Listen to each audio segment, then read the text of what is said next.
Halo Sobat Sekut, selamat datang kembali di channel YouTube saya. Peace Gofar Hilman, bercanda loh. Halo kawan-kawan yang budiman tapi tidak sujat miko. Selamat datang kembali di channel YouTube saya. Semoga kalian yang ada di luar sana tetap dalam keadaan sehat walafiat. Dan khusus untuk kawan-kawan yang kemarin sempat ditangkap aparat karena terlibat dalam aksi penolakan Omnibus Law, semoga semangat kalian tidak berkurang dan tetaplah tegak seperti di awal.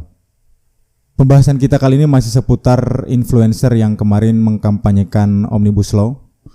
Karena sejak influencer-influencer ini mengkampanyekan atau sejak tagar Indonesia butuh kerja ini diperbincangkan di media sosial, banyak orang-orang yang tadinya tidak tahu tentang Omnibus Law akhirnya menjadi tahu. Entah respon mereka positif atau tidak, ya itu urusan belakangan. Setidaknya mereka jadi tahu dulu.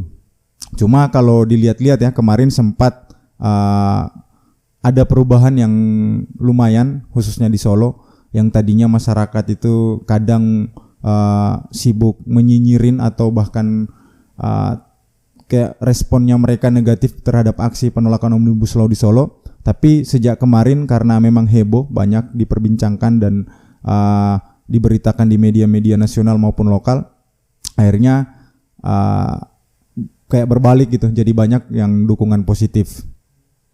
Nah, cuma yang sangat disayangkan ya di balik kehebohan ini adalah kenapa di saat banyak ulama, ilmuwan, akademisi, bahkan aktivis-aktivis ya sampai mengeluarkan pernyataan untuk menolak Omnibus Law ini karena tidak berpihak kepada rakyat atau berpotensi untuk merugikan rakyat ya, khususnya kelas pekerja. Tapi kok malah ada orang yang membiayai, dan ini tidak murah loh ya biayanya. Itu kalau pengakuan beberapa influencer itu di beberapa media dan bahkan di media sosial mereka sendiri itu bayarannya kan antara 5 sampai 10 juta. Jadi per postingan loh. Jadi siapa yang bisa mendanai ini? Karena kan nggak mungkin kalau rakyat yang mendanai atau orang biasa saja yang mendanai, apalagi sampai membayar orang-orang yang cukup terkenal. Siapa yang tidak kenal Gofar Hilman? Siapa yang tidak kenal Ardhito Pramono, Inul Daratista? Terus yang semakin membuat heboh dari pernyataan influencer-influencer ini atau dukungan-dukungan dari influencer-influencer terhadap Omnibus Law ini adalah kejadian setelah mereka membuat video itu. Karena selang beberapa hari kemudian, atau mungkin ada yang cuma selang beberapa jam itu langsung meminta maaf dan mengklarifikasi bahwa mereka hanya melaksanakan pekerjaan seperti biasa, dan mereka memohon maaf kepada orang-orang yang mungkin tersinggung dengan apa yang mereka lakukan itu, misalnya lewat video atau mungkin lewat tweet-tweet mereka di media sosial.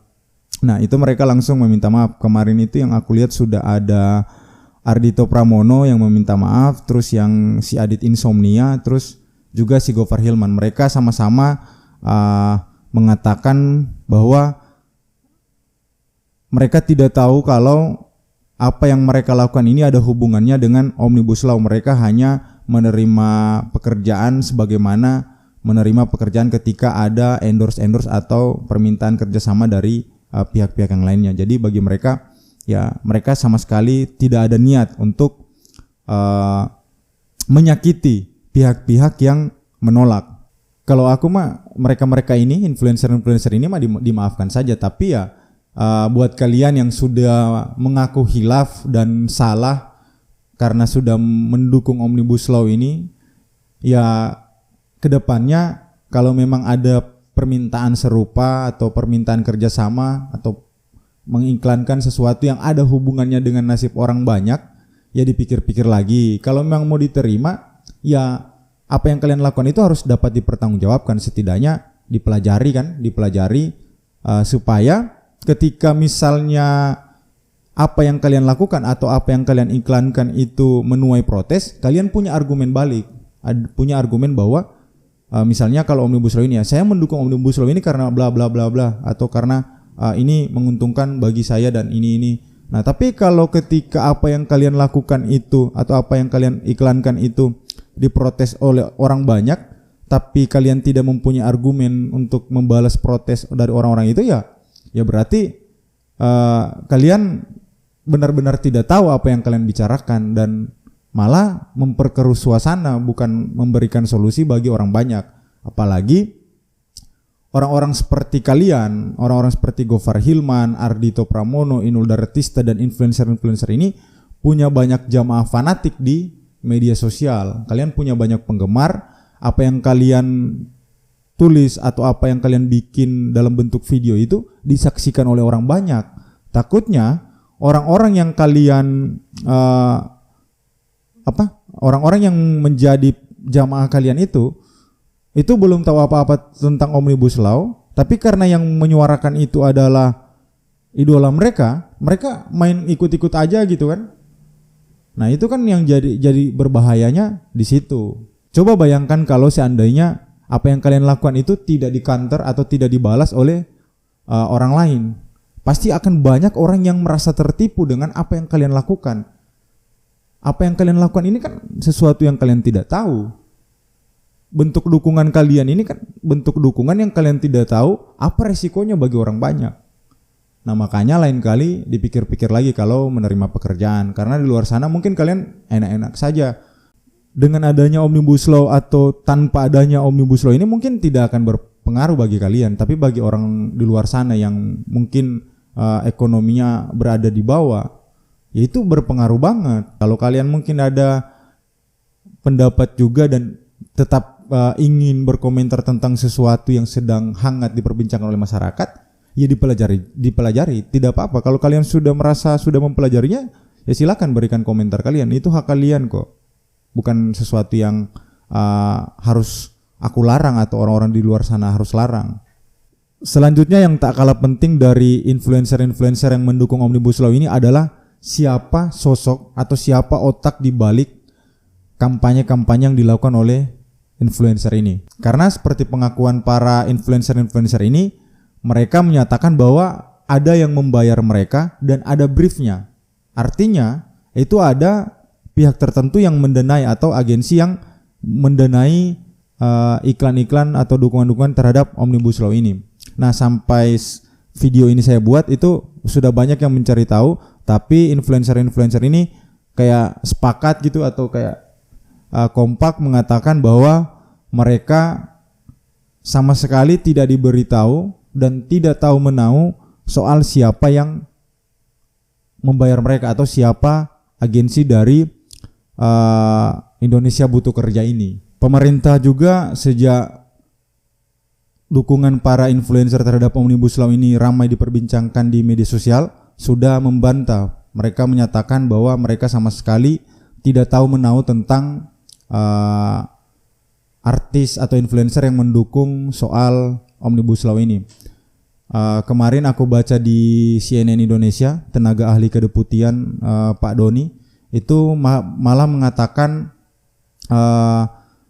bahwa ini murni spontanitas para influencer itu. Mungkin karena mereka peduli, makanya mereka ya bersuara soal itu. Jadi ini sama sekali tidak ada kaitannya dengan pemerintah atau pemerintah tidak menyuruh para influencer ini untuk mengkampanyekan Omnibus Law. Cuma anehnya pernyataan dari Pak Doni ini keluar sebelum Gofar Hilman, Ardhito Pramono dan kawan-kawannya ini meminta maaf. Setelah itu si Gofar Hilman, si Ardhito Pramono dan yang lain-lainnya ini menyatakan bahwa mereka dibayar, seperti yang aku katakan di awal tadi. Jadi bukan murni spontanitas. Mereka dibayar, ada yang membiayai dan ada briefnya. Jadi pernyataan Pak Doni dari tenaga ahli kedeputian kantor staf presiden ini yang seperti yang dimuat oleh CNN kemarin itu kan jadi kayak nggak nyambung, nggak masuk akal. Tadi pagi juga ada berita dari Tempo, koran Tempo edisi 15 Agustus 2020 itu Deputi 2 Pak Abednego menyatakan bahwa kalau mereka juga tidak terlibat sama sekali dengan kampanye yang dilakukan oleh para influencer ini. Dia malah menyuruh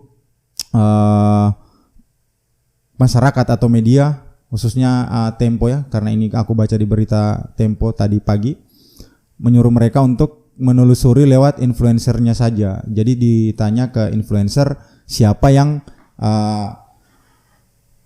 membiayai mereka. Hanya masalahnya adalah kalau mau cari tahu ke influencer pun Ardhito Pramono, Gofar Hilman dan kawan-kawan ini sudah kompak mengatakan bahwa mereka sama sekali tidak tahu. Kalau pemerintah sudah membantah keterlibatan mereka dalam kampanye dukungan terhadap Omnibus Law yang dilakukan oleh para influencer ini, lalu siapa yang ada di balik kampanye-kampanye yang dilakukan oleh influencer ini? Apakah ada pihak-pihak tertentu yang diuntungkan? Kalau misalnya ada pihak tertentu seperti swasta yang diuntungkan, berarti sudah semakin jelas bahwa Omnibus Law hanya menguntungkan pihak-pihak yang mampu mengeluarkan uang banyak untuk membiayai endorse para influencer ini. Karena tidak mungkin buruh atau tani ada yang mampu gitu membiayai influencer-influencer yang tarifnya 5 sampai 10 juta itu per postingan. Mungkin itu dulu video saya kali ini.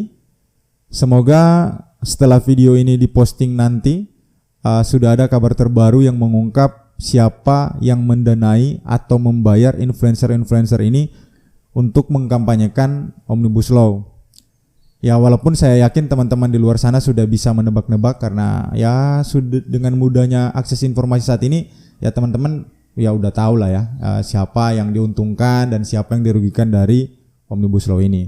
Tapi penting untuk mencari tahu, mengungkap siapa yang mendanai ini ya agar orang-orang yang di luar sana mungkin yang belum menolak Omnibus Law ya bisa terpanggil untuk menolak Omnibus Law karena tahu bahwa ternyata ada pihak-pihak tertentu yang rela mengeluarkan uang banyak agar Omnibus Law ini disahkan.